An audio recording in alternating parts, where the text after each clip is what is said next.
गोलू एक छोटा हाथी था जो अपने माता पिता के साथ घने जंगल में रहता था।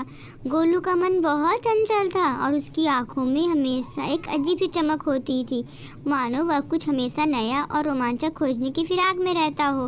गोलू के दोस्त चीकू बंदर, मीनू हिरन और पिक्कू तोता उसके साथ दिन भर खेलते और मस्ती करते थे, लेकिन गोलू की जिज्ञासा हमेशा उसे जंगल के उस हिस्से की ओर खींचती जहाँ कोई नहीं जाता था। एक दिन गोलू ने अपने दोस्तों से कहा, चलो आज हम जंगल के उस हिस्से में चलते हैं जहाँ कभी किसी ने कदम नहीं रखा है। मुझे लगता है वहाँ कुछ अनोखा और अद्भुत छिपा हुआ है। चीकू, जो हमेशा गोलू के साथ रहता था, बोला, लेकिन गोलू, हमने सुना है कि उस हिस्से में जाना खतरे से खाली नहीं है। बड़े बड़े जानवर वहाँ रहते हैं जो हमें खा सकते हैं। मोनू भी डरते हुए बोला, हाँ गोलू, हमें वहाँ नहीं जाना चाहिए। लेकिन गोलू हंसते हुए बोला, अरे डरो मत, हम साथ हैं और अगर कोई खतरा हुआ तो हम वापस लौट आएंगे। आखिरकार सभी ने गोलू की बात मान ली और वे जंगल के उस अनजान हिस्से की ओर चल पड़े। जैसे जैसे वे गहरे जंगल में जाते गए, चारों तरफ सन्नाटा फैल गया। पक्षियों की चहचहाहट बंद हो गई और पेड़ों की शाखाएं भी अजीब तरीके से हिलने लगी। चीकू ने धीमी आवाज में कहा, गोलू, मुझे यह जगह कुछ ठीक नहीं लग रही है। गोलू भी अब थोड़ा असहज महसूस कर रहा था, लेकिन वह अपने दोस्तों के सामने ये जाहिर नहीं करना चाहता था। गोलू ने आत्मविश्वास से कहा, अरे चिंता मत करो, हम थोड़ी दूर और चलेंगे, अगर कुछ अजीब लगा तो वापस लौट आएंगे। कुछ देर बाद उन्हें एक अजीब सी गंध महसूस हुई। मीनू ने अपनी नाक बंद करते हुए कहा, यह कैसी गंध है? मुझे तो लगता है हमें यहाँ से लौट जाना चाहिए। लेकिन गोलू ने कहा, थोड़ा और चलते हैं, शायद यह गंध हमें किसी खास जगह की ओर ले जाना चाहती है।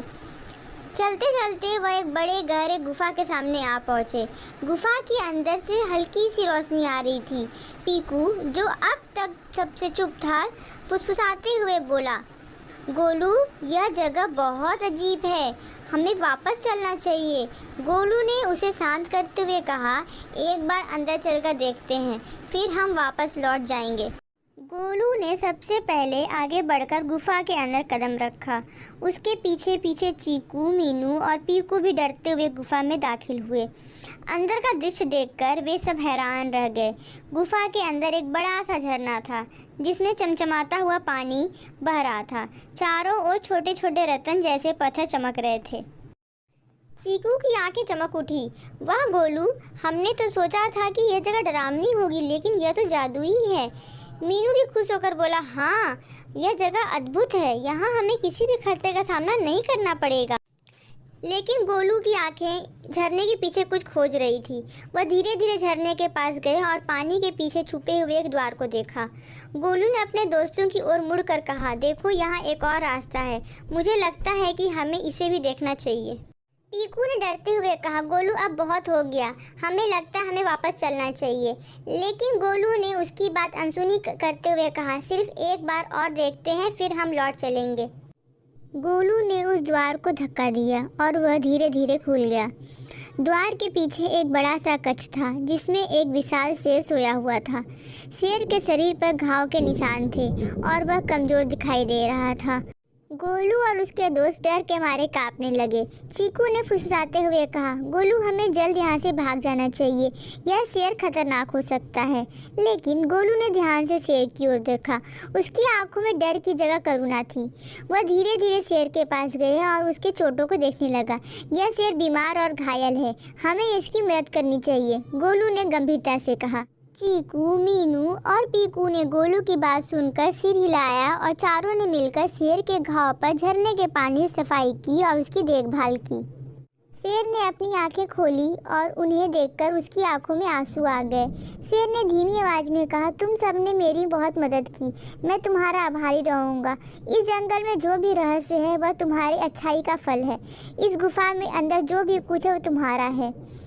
गोलू और उसके दोस्तों ने शेर को धन्यवाद दिया और वह फिर गुफा के अंदर जाके देखे। वहाँ उन्हें ढेर सारे रत्न, सोनों के सिक्के और बहुमूल्य चीज़ें मिली, लेकिन सबसे अनमोल जो था वह था ज्ञान और अनुभव जो उन्हें उस दिन मिला। जब वह अपने घर लौटे तो गोलू ने अपने माता पिता को सब कुछ बताया। उसके माता पिता ने गर्व से कहा, तुमने न केवल अपनी जिज्ञासा को शांत किया बल्कि एक घायल शेर की मदद की। यही सच्ची बहादुरी है। उस दिन के बाद से गोलू और उसके दोस्त हमेशा दूसरों की मदद करने के लिए तैयार रहते थे।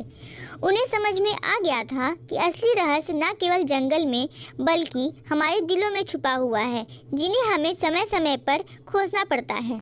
यह कहानी हमें यह सिखाती है कि हमें डर का सामना करना चाहिए और जब भी संभव हो हमें दूसरों की मदद करने के लिए तैयार रहना चाहिए।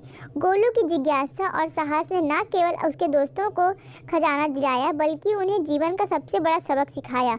दया और साहस हमेशा फलदायी होता है।